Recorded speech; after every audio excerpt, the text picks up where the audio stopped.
আসসালামু আলাইকুম ওয়া রাহমাতুল্লাহি ওয়া বারাকাতুহু।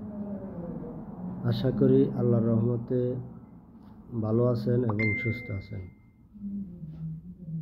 দোয়া করি আল্লাহ যেন ভালো রাখে, সুস্থ রাখে। আমি সমস্ত প্রবাসীর পক্ষ থেকে, আমার বিবেক থেকে আমি এই কথাটা ডক্টর ইউনূস সাহেবের কাছে বলার জন্য চেষ্টা করতেছি এবং উনি যেন আমার এই মেসেজটা পায়।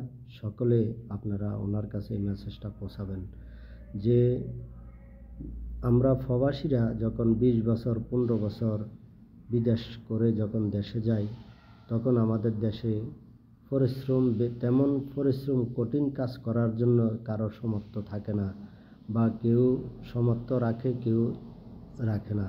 তাই প্রবাসীদের জন্য একটা কর্মস্থলের ব্যবস্থা করা হয়।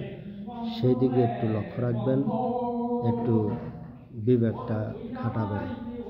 আর এই জন্য সমস্ত প্রবাসীরা কেন কষ্ট করে দেশে রেমিটেন্স দেয়, তারাই একটা রেমিটেন্স যোদ্ধা।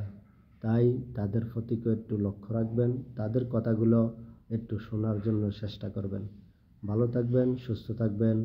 আল্লাহ সবাইকে ভালো রাখুক, সুস্থ রাখুক। আল্লাহ হাফেজ। বাংলাদেশ জিন্দাবাদ।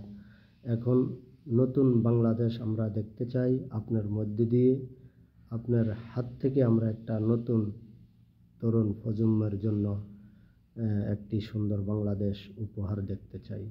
ভালো থাকবেন, সুস্থ থাকবেন। আল্লাহ হাফেজ। আমরা এই রক্তপাত বাংলাদেশ দেখতে চাই না, হিংসা বিবাদ বাংলাদেশ দেখতে চাই না, আমরা জুলুম অন্যায় অত্যাচার বাংলাদেশ দেখতে চাই না। আমরা দেখতে চাই সুন্দর একটি সুশীল সমাজকে নিয়ে, ছাত্র সমাজকে নিয়ে, সমস্ত মানুষের আনাগোনা নিয়েই আমরা একটি বাংলাদেশ দেখতে চাই।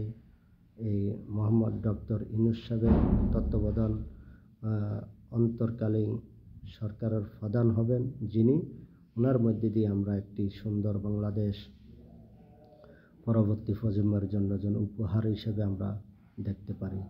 তার জন্য সকলকে যেন আল্লাহ নেক হায়াত দান করেন, সকলকে যেন আল্লাহ বুঝার তৌফিক দান করেন। সবাই মেসেজটা পৌঁছে দিবেন। ডক্টর ইউনূস সাহেবের কাছে পর্যন্ত যেন এই মেসেজটা পৌঁছায়, সবাই হেল্প করবেন। আল্লাহ হাফেজ। বাংলাদেশ জিন্দাবাদ।